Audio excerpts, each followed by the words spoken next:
These are the self-love practices that keep me steady and grounded even when things feel unclear and uncertain, even when the chrysalis and the transformation that I am currently in is feeling unclear or uncertain. So this post I'm reading directly from my Substack publication, sophialeitnerhubert.substack.com, and here I'm talking about how I navigate uncertainty, thank the old versions of myself, and trust the transformation even when I can't see it in all its full detail. So let's jump into it, reading directly from Substack, and I'd love to connect more there. So, do you feel like you've been on an emotional roller coaster this winter? Or do you feel like you've been riding the waves and choppy waters? You're in your sailboat, sailing along, waiting to see the horizon line, right? I know a lot of people can relate to this right now, in this season. Do you feel like you're in the chrysalis phase? No longer who you were, but not quite yet who you're becoming. For one thing, the division in our world is startling. Tech-driven changes are happening so rapidly. Entire systems are shifting and remodeling, changing, crumbling, and new systems are being built all around us. It's happening fast. And the ground is changing under our feet. Like, it really can feel that way sometimes. If you feel like this relates, if you feel like you're in the messy middle phase a bit, you can be encouraged here. I want to give you some encouragement. Take heart, because this messy middle is a sure sign that change is happening for you. Change is not only happening to you, it's also happening for you. So be encouraged. That's what I'm going to demonstrate in this post. So for example, I've been going through this a lot, like growing pains, transition phase, and I've learned a lot. So this winter, I've felt in the sticky middle, and I feel it changing now. I feel it ending with the coming of spring, so I'm really excited about, the season changing soon in March. So this winter, I felt in the sticky middle and felt in that place, and I can feel it ending. I've been in the transition and the growth phase for, I would say, 6 months now, if not longer. And I've been in that place that felt really tough at times, really sticky.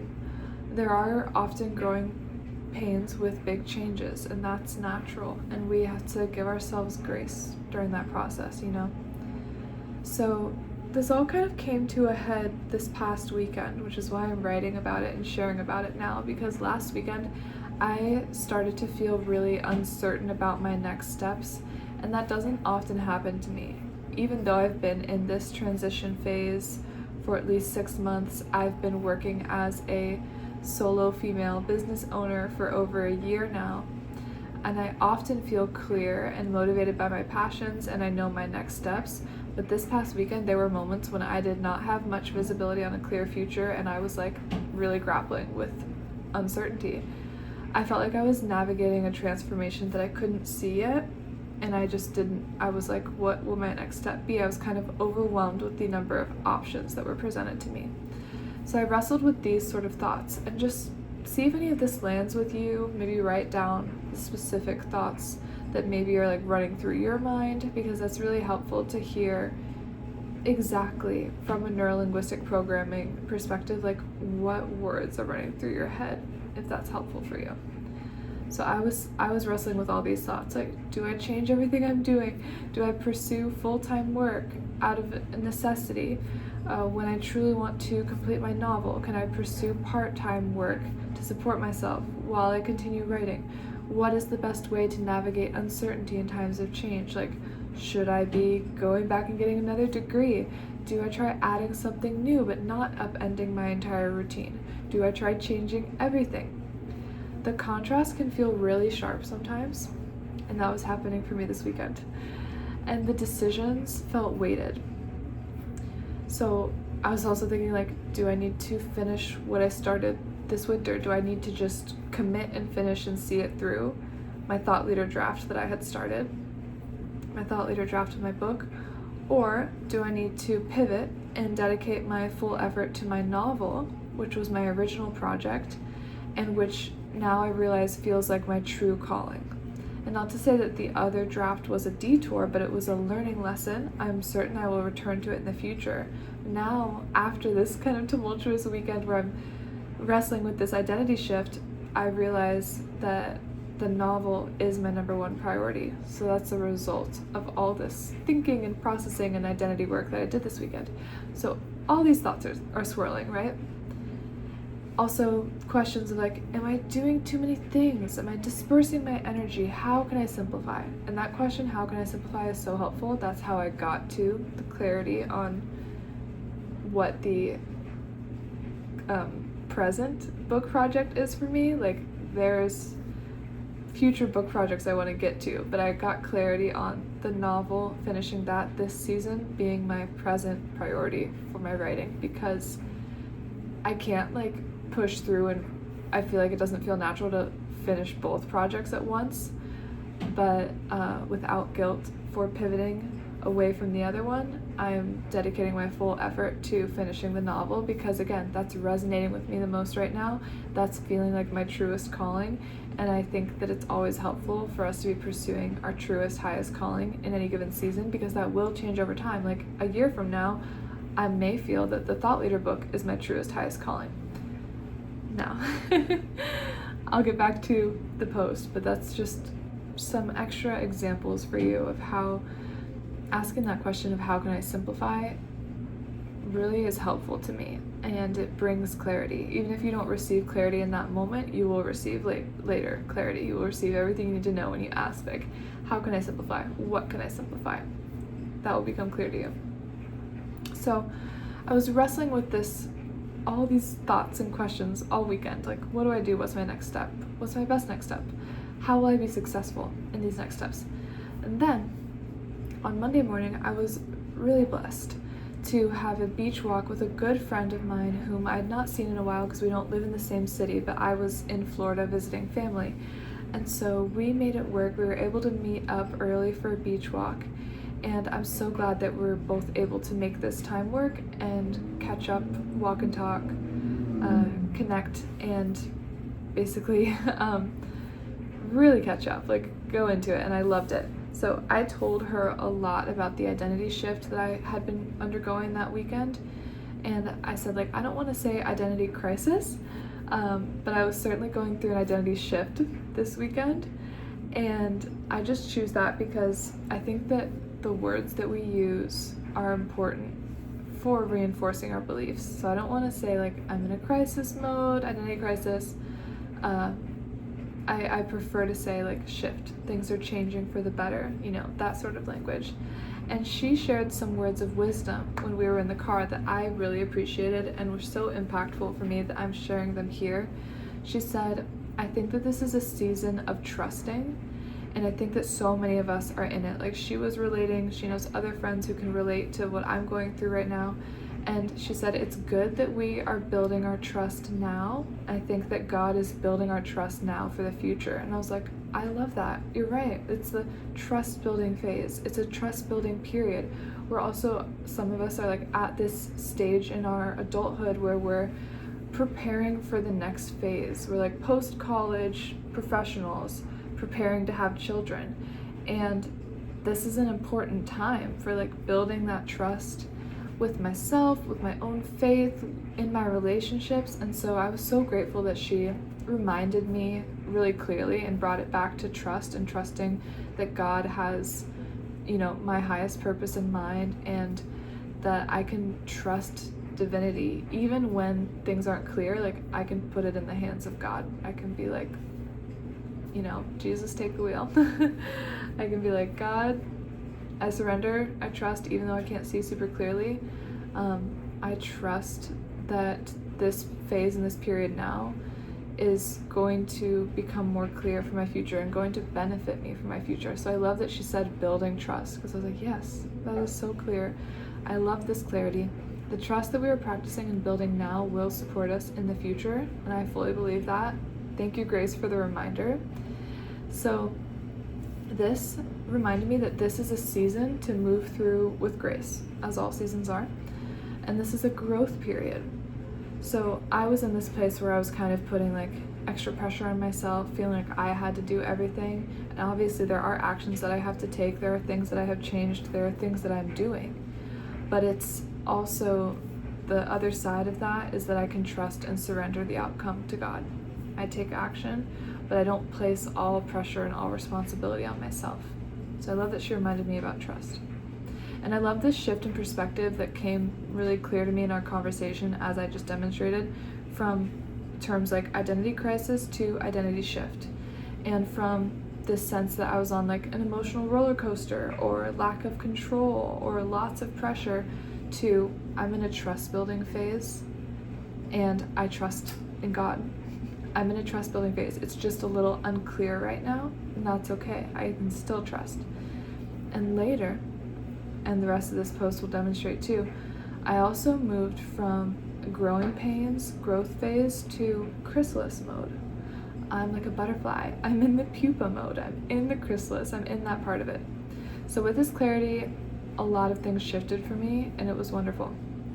I stopped trying to control the outcome. I stopped placing immense pressure on myself, and I realized like I'm not on a ride that I need to survive. I'm in a chrysalis, like I said, and the chrysalis requires some different practices, some different beliefs. Sometimes we're in the chrysalis and we're no longer who we were, but we're not yet who we're becoming. We can't see the transformation that is happening, but it is happening. We can't rush it, we can trust it. And this is when we need our practices that support us. This is where we need our people that support us. And so while I'm in this people phase, this messy middle that I've demonstrated, and I can't quite see clearly what's ahead, I'm focusing on trust and surrender, and I'm focusing on my foundations, my self-care, my self-love that support me, the practices that have proven supportive to me over and over again. So I'm sharing them with you now here. These are the self-love practices that keep me steady. So I have 5. Here's what works for me. Number 1, emotional freedom technique. I have demos on this on YouTube and on Substack. I have linked here. When my nervous system is activated and I can feel anxiety spiraling, emotional freedom technique tapping really helps me to release those excess emotions and brings me back to calm. And like I said, I have demos explaining more what EFT is, how it works. It's a wonderful psychosomatic tool.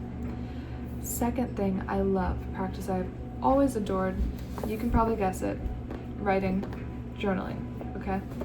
When I don't know exactly what I think or feel, or I just have an abundance of emotions that I want to process and write out, I write them down until I feel calm just wash over me. And really the act of writing just helps the emotion and energy just flow out of me, and I feel calm after I've expressed all the things I want to say, and clarity often follows, so I love that.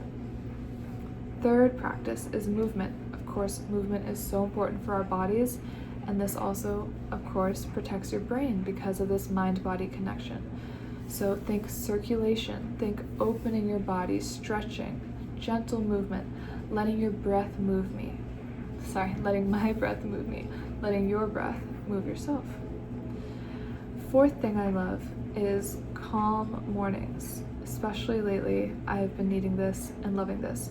So feeling gratitude as I drink my morning hot beverage, just really being present with that, not being on my phone, not being on social media, being present and aware of like my tea and my gratitude, and starting my day with this present awareness.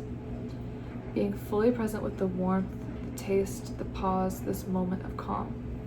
That is so grounding. And the fifth, very important practice, health thing, very important to maintain, is getting good sleep. So good sleep is the foundation that holds everything else together.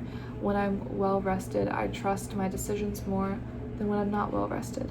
When I'm not well rested, if I'm having, say, an emotional day, I be sure to give myself extra grace, and I encourage you to be sure to give yourself extra grace, because when you're not well rested, there's so many like biological and hormonal reasons that it could be totally normal if you're having more of like an emotional roller coaster day. It's not necessarily your fault. It has a lot to do with the hormonal changes of lack of sleep. So give yourself grace, prioritize your sleep, drink your sleepy tea, get to bed early, get 8 to 9 to 10 hours of sleep, however much you need. prioritize sleep for your health and wellness.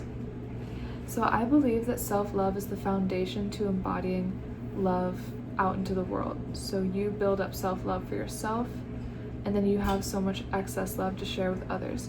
You fill your own cup in order to give in abundance. And that's why I think it's important to share the embodiment practices that I share on Substack, and to share these specific 5 self-love practices that I just ran through, because these are ways that I fill my own cup every day so that I can better serve others and serve my highest purpose.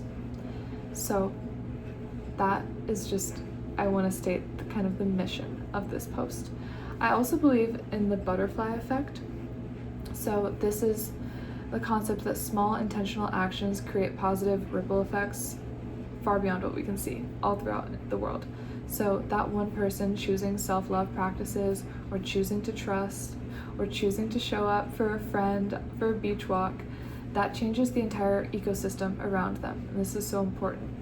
So this is why these self-love practices are important, not only for yourself, but also for others, because when you're embodying your self-love, you have those positive ripples out in the world.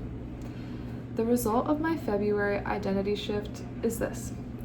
I realized that I need not fear like too much change, or too much change all at once as I was fearing, or too many directions, or doing too much. And I released a lot of those fears. I processed them through my emotional freedom technique and through my writing. What I actually need to do is I need to trust that what I'm doing is all working out for me, as my sweet friend Grace reminded me. So there's evidence that is all working out for me. There's evidence all around me. There's so much to be grateful for. There's so much to trust in still, even though our culture is in a trust recession, even though there's a lot of things that are uncertain. You can focus on that, or I can focus on the things that are working wonderfully. My relationships, my creativity, my faith, the things that I do trust. So focus, recenter your focus on what you do trust, And what is front and center in my mind also are the relationships that I have with people who have such strong and charismatic characters, So that's really front in my mind, like the relationships that I have that I'm so grateful for, because we support one another. Even just with our words, it means so much to me that a friend like that would pour into me and I can pour back into her, because we love and support each other, I'm so grateful that I have friends who relate. Some of us are just getting through the hard parts of life now, this kind of hard season, and so many people can relate. So if you're feeling like lonely or disconnected, or that you're the only one going through this, know that you're not. You are not the only one going through a tough phase right now. This is a tough season for a lot of people, and I invite you to reach out. Like, I'm happy to connect with anyone and support how I can. I also invite you to tap back into your relationships and really prioritize your relationships in this season, because relationships are some of the most valuable and important things in our lives.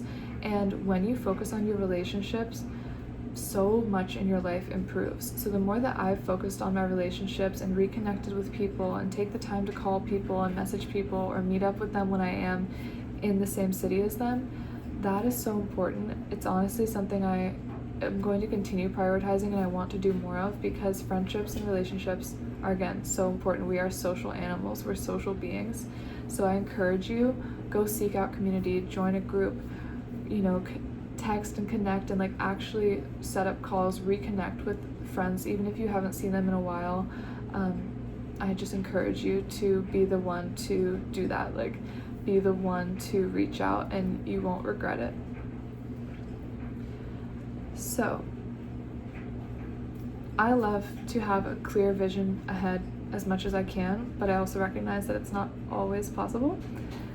And so I can continue to trust even when the future is not perfectly clear to me.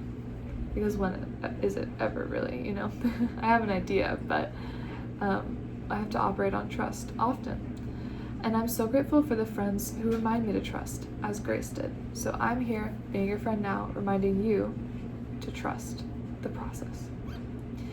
And I could cry tears of joy for the future that I see for each of us, the positive future that I see for each of my friends, and the positive future that I know that my dearest friends are holding for me. They're holding the vision for my success, and I'm so grateful for that. And that's another reason I think it's so important to have these sort of supportive relationships and friendships, reciprocal relationships where you trust and hold the vision for each other, and you are reminders for each other when that's needed, you know? So I want this same clarity and trust for you, even in this tumultuous season, if you're in it. So here's some key questions that you can ask yourself to receive clarity. One I mentioned earlier was, what can I simplify? How can I simplify? Another one here is, when you look back at 2026, what do you want to say that you did? Did you accomplish the goal that you set on your heart for the year? And I encourage you to feel into your heart. What does your heart want? What desires is your heart really drawn to? Did you strive for your heart's truest desires? Did you act on your heart's truest desires? I'm going to change that. I don't know if I love strive. I prefer act. Another question. Did you let the costs of convenience distract you? So, no guilt, no pressure, no shame, just attention and awareness on these sorts of questions. When your heart feels that familiar tug, what is it tugging you towards? And is there anything that you feel is neglected in your life because of something else? Like maybe your time is being spent somewhere that's not as valuable to you actually. Maybe you're on social media too much. Maybe you're watching TV a little bit more than you want to, and your heart is tugging you towards something else. I encourage you to reallocate that time. And of course there can be a balance, like half an hour towards this, half an hour towards that, but give yourself the time on the things that your heart desires. That's so important for building self-trust, and then faith and trust in God or the universe, whatever term you prefer. For me, for example, I am a driven and multi-passionate person. So I have a lot of passions and a lot of interests, which is why I sometimes cast a wide net in the topics that I talk about. And I feel my heart pulled sometimes in many directions, and that's why I was wrestling with that this past weekend. Sometimes for a season, my heart might be drawn to this, and sometimes drawn to that. And then the seasons change, and so does the heart. So this is a really important topic, one of the last things I want to talk about here in this video. And this is a concept that I've been seeing people online talk about in a kind of strange way, I think. So I'm titling this section, Think, Don't Kill, Do Not Kill. There's no need to kill. Recently, I've been seeing people online asking this sort of ridiculous question, and I bring this up because I said the heart changes and you need to allow yourself to change over time. Of course, change is natural. We're always changing and evolving and growing. But I've seen people online speaking to this question, and they say with really strong words, what version of you do you need to kill off in order to become the next level version of yourself? And they say, I need to be really strict and really hard with myself and kill this version off and then replace it with this version. And I'm like, excuse me, kill off? Kill off. Why? That seems like much too harsh language for me. That seems like much too harsh of a word or action, even if it's metaphorical action, for the type of positive transformation that we're talking about, that I'm talking about. How about instead you thank that version of yourself? Thank you, past Sophie. Thank you, past version of myself that tried this thing and learned and decided to change. Integrate and thank that aspect of yourself for all of the ways that she had served you. Ask that version of yourself to transform with you in a positive way, because we're not trying to guilt or hate or destroy or kill parts of ourselves. These parts of ourselves, they're all part of ourselves. They're all important. So you ask that version to support you from maybe a less front and center mode, but still supporting you. And ask the version of you that will best support you in this season to develop more fully into your character. So I think the question, a better question, really is, Who do you want to put front and center? What version of yourself do you want to put front and center? Is it your confident, courageous, creative version of yourself? Yes, for me, she's the main character now. I'm confident, creative, courageous. So if I ask this uncertain version of me, this version of me that was wrestling and grappling with uncertainty this past weekend, I just ask her to step away. I say, I understand you. Thank you for everything that you've taught me. Thank you so much for guiding me through this phase. And I'm asking you to integrate and take like a back step now and let this confident, courageous version of myself be more present, be more front and center. So that version of myself who thinks that she needs to follow every certain path or every piece of advice that other people tell her and she's getting confused, that version of myself, I do not dismiss her. I do not dismiss her rudely. I do not kill her off. I am nice to her and I say things like, thank you for teaching me. Thank you for what we've learned. Thank you for integrating with me. Thank you for the wisdom that you have given me. And let's use this wisdom for the next phase. Let's use this wisdom for our success. And I'm calling in this version of myself that will support our success now together, and we will witness that together. So again, I thank her for supporting me as best as she could. I thank her for all that she taught me, and we're moving forward together. And I'm so grateful that I learned these lessons with timing that is perfect for me. I think that's another really important piece of this belief system, is that you don't need to have guilt about, say, what I've learned the last 6 months, because I've tried so many things and I have learned a lot. You don't want to look back and think like, oh, I wasted time, because that's not true. You learned things, and lessons and experience are so valuable.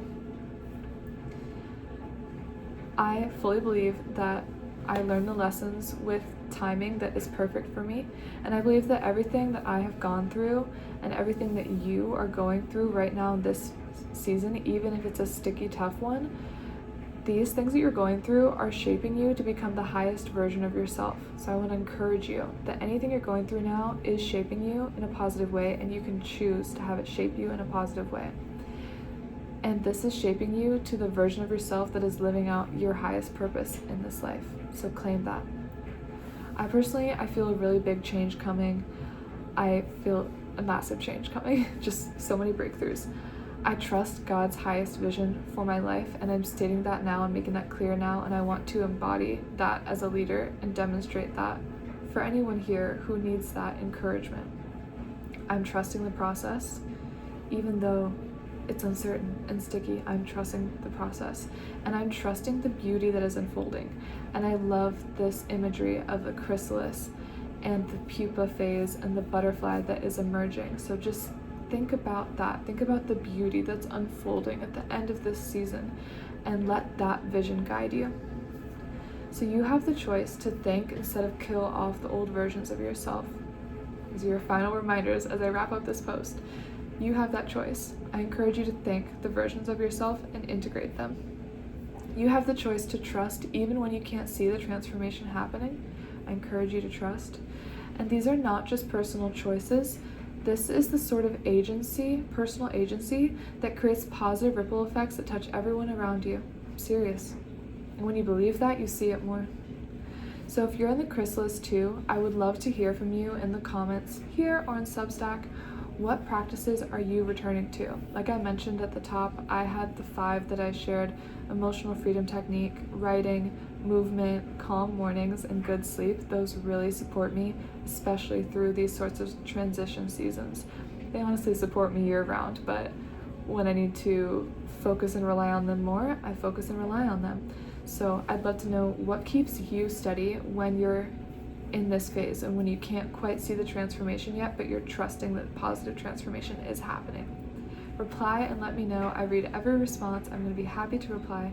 With full trust in your positive transformation, I send you peace. I send you love.